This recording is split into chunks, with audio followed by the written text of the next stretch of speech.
What do you do about the negative guy that's trying to bring you down? And sure, you can confront them, right? And you can, by doing that, join in their little game. And in doing that, you give them the satisfaction. They now know that they got into your head. And then you're turning your workplace into, your basic grade school gossip hall. So we don't like that. But now there are times, unfortunately, that you have to address things.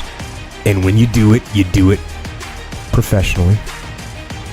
And you do it, your goal is to disarm them. Because remember that this negative person inside, they probably want the confrontation. That's what they want. But milestones, I'm talking about getting it done. And let me tell you this, you cannot get a milestone done if you like on average, if you on good. It's gonna take great. It might even take phenomenal. So when I tell you to love your haters and you saying to me, E.T., that's a lot. Like, E.T., that's extra. Like, E.T., I don't understand that. I ain't really feeling that. Listen to me closely. When I was a child, I talked like a child. You understand? I thought like a child. I reasoned like a child. But when I became a man, are you hearing me? When I became a man, I put away childish things. So in order for you to do milestones, you got to get rid of all the distractions. Now, let me start here. Like, don't flatter yourself. You ain't that deep. Like, your haters is not about you. Let me tell you that. Like, they hating on me. Don't flatter yourself. This ain't about you. All right? If you go deep, haters don't got nothing to do with you. A hater is dealing with their own insecurity. It ain't about you. Some hater, the person that's hating on you, they said that they were going to be at this particular place in their life, that they were going to accomplish this in their life. So all you are is a reflection of them of what they have not done. It's not about you. As a matter of fact, when you move on and do what you do, they're going to hate on somebody else. So don't flatter yourself. When I tell you to love your haters, what I'm saying that in order to make a milestone, in order to execute on a milestone, because it's so difficult. Look, I say it all the time. If it was easy, everybody would do it. You got to understand that. Talking is easy. That's why everybody's doing it. Writing stuff down on a piece of paper is easy. That's why everybody's doing it. But to really execute, to really make your milestones happen, that's something totally different. Like, that's not like 10 out of 10 people. That's not like 8 out of 8 people. Are you hearing me? When you joined that job, you had great dream. When you got on that team, like, everybody number one. Everybody. I ain't never heard a team say we number 6, we number 10. Everybody number 1, but not everybody is really number 1. So the reason why I'm telling you to love your haters is because if you're going to make your milestones become a reality, you cannot afford to get distracted.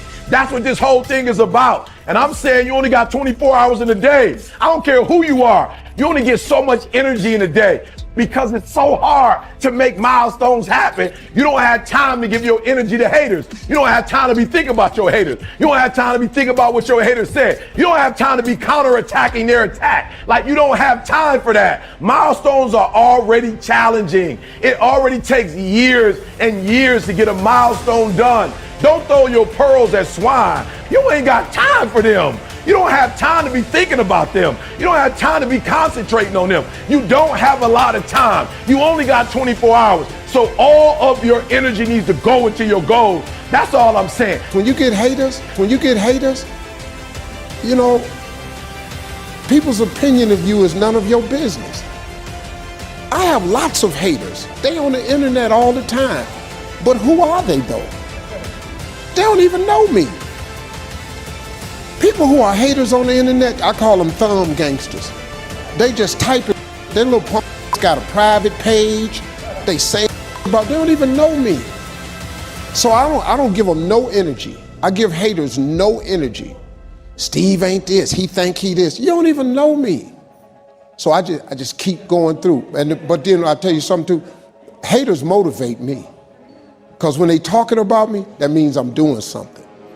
If you have no haters, if you don't have any haters, you need to get some. You need to get some haters. Because if you have no haters, You ain't doing nothing, man. The preferred methodology for this situation for me is quite simple. And that is ignore and outperform them. You see, while you're over there watching me and talking about me, I'm working. I'm working hard. I'm taking things to the next level.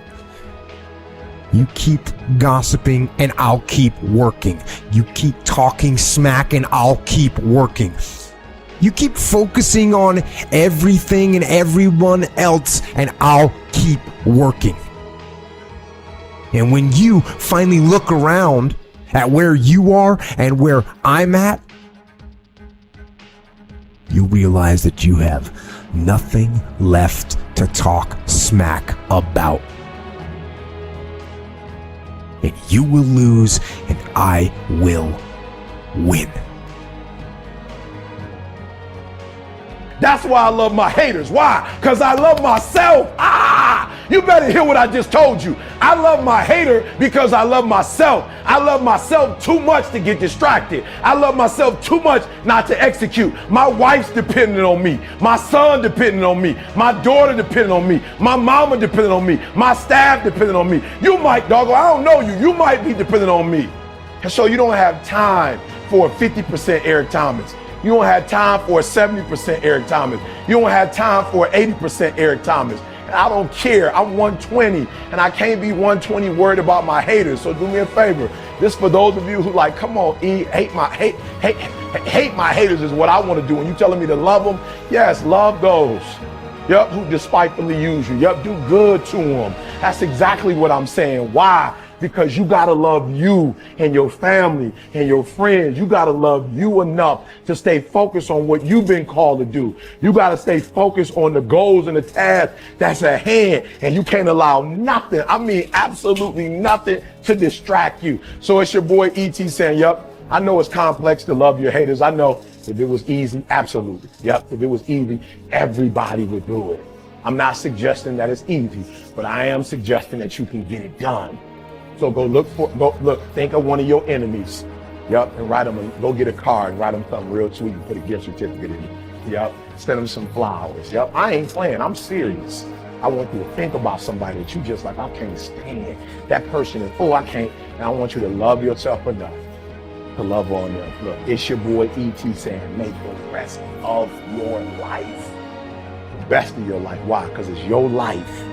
It's your life. No more excuses. It's your life. And you can have whatever life you want, whatever life you're willing to work for. So I don't want to hear it no more. You ain't no victim. You're a victor. So get up, get out, and go get your life. You look back at it than it does while you're going through it. And maybe there's somebody in here right now who's rejoicing about something that you used to cry about. Maybe it's in retrospect that God calibrates the issues and the vicissitudes of life. Maybe it's when we look back at it that we say, you know what? It was good for me that I was afflicted.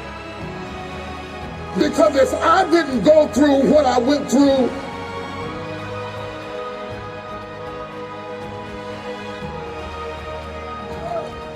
if I had not gone through it, if I hadn't faced it, if I hadn't endured it, if I hadn't have been fired, if I hadn't have been rejected, if I hadn't have been turned down, if I had not been ostracized, I wouldn't have found the door that God had in store.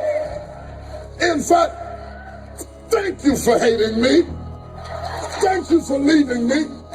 Thank you for rejecting me. Thank you for disappointing me.